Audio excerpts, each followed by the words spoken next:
Précédemment, nous avons fait le tour des rubriques Passion et gestion de documents et on entamera cette nouvelle vidéo en nous intéressant cette fois-ci à la rubrique des visites. Donc nous allons tout simplement cliquer là-dessus. Donc ici, nous aurons deux possibilités. Soit on optera pour un nouveau patient et par conséquent, nous devrons préciser son nom, prénom, etc. Donc je rappelle que les champs indiqués par des astérisques sont les seuls qui sont réellement obligatoires.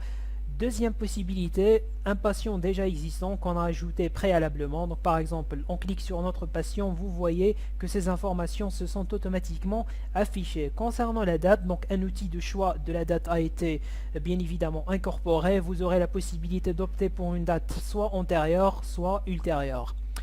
D'autres informations que vous pourrez accessoirement ajouter, donc entre autres le motif de la visite, éventuellement un examen clinique, la tension artérielle, taux de glycémie, etc.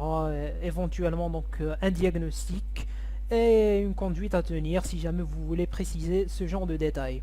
À la fin, nous trouvons donc la consultation, donc par exemple le prix de la consultation, donc en l'occurrence 2000 ou bien plus.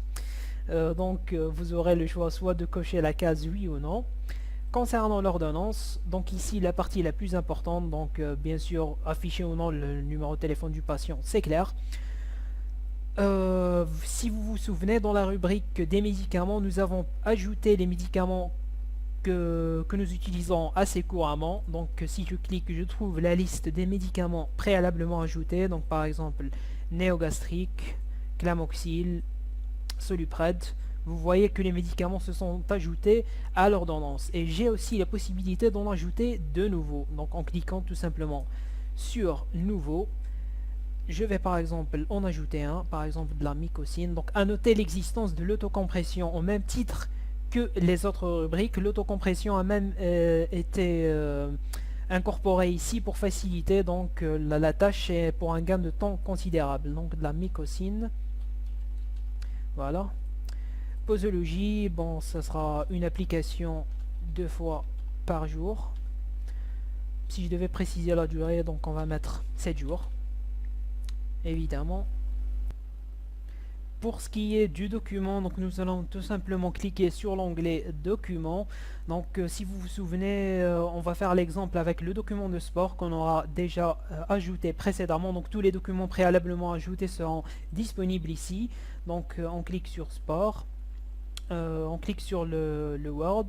Donc vous voyez que le document s'est affiché, donc le certificat médical avec le nom du patient en question. Si jamais il y a des modifications, vous cliquez sur enregistrer et vous fermez. Donc vous voyez que lorsqu'il s'affiche ici, c'est-à-dire qu'il a été ajouté. Donc vous aurez la possibilité soit d'avoir ici un aperçu dans Word, soit tout simplement supprimer le document en question. Exactement la même chose concernant l'examen complémentaire, donc la liste des examens préalablement écrits seront affichés ici. Donc en l'occurrence le CG qu'on a rentré la dernière fois. Donc vous voyez que le prix s'est affiché. On clique sur ajouter, vous voyez qu'il s'est ajouté à la liste. Vous pourrez soit le modifier, soit bien évidemment le supprimer. Et enfin dernièrement le paiement. Donc si par exemple l'examen coûte 3000 dinars et la consultation 2000, donc ça nous fait un total de 5000.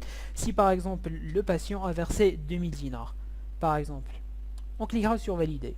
Donc vous voyez que le montant qui reste à payer sera de 3000 dinars. Donc vous voyez que le logiciel a calculé automatiquement ce qu'il y a à payer. Donc voilà la consultation, voilà le CG, tout est affiché sur cette ordonnance. Donc vous aurez bien sûr la possibilité d'avoir un aperçu sur l'ordonnance en question. Donc le code barre, vous aurez la possibilité soit de l'adopter ou non. Donc vous voyez les différents médicaments, plus celui qu'on vient d'ajouter. Donc pour l'exemple, vous aurez la possibilité de l'imprimer en cliquant ici. Donc encore une fois, si jamais vous utilisez une imprimante Epson, vous modifiez le format de A4 en A5 si besoin sur cette page. Concernant une autre imprimante, ça se passera à ce niveau là, donc avancé A4 ou bien A5. Donc à noter que pour ce qui est du format A4, ça gérera jusqu'à 15 médicaments. Concernant le format A5, cela ne gérera que 8 médicaments. Donc encore une petite chose, donc on vous conseille de régler votre imprimante en dehors du logiciel parce que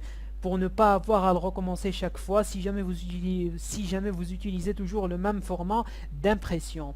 Donc nous allons rentrer dans la liste des différentes cette visite. Donc vous voyez par exemple que le total à payer est de 5000 dinars, donc vous voyez la visite s'est ajoutée. En passant la souris ici, vous voyez qu'il reste à payer 3000 dinars. Donc supposons par exemple que le client, enfin le patient, a fait un autre versement de 2000 dinars. Donc on clique sur valider. Vous voyez que, encore une fois, le logiciel a fait le calcul et vous dira qu'il restera par exemple 1000 dinars à payer si jamais un dernier versement a eu lieu. Donc vous voyez que cela a été tout simplement payé. Donc vous aurez la possibilité d'avoir un aperçu de l'ordonnance, donc de la visite en question, de la modifier ou bien de la supprimer. Et on en aura fini avec les visites.